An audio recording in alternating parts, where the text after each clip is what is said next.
So my name is Charlie Jackson, and this is my 3D printed automated model roller coaster. So this is a currently acting prototype for what I want to complete later.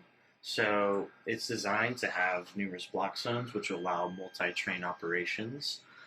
Each of the trains can be in one section of track at a time, safely separated from one another through the computer, sensors, and brake systems.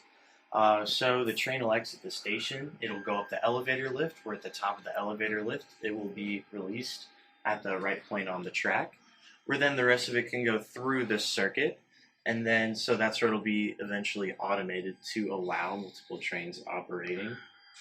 And so yeah, this has taken me just over 500 hours to work on, a few kilograms of filament.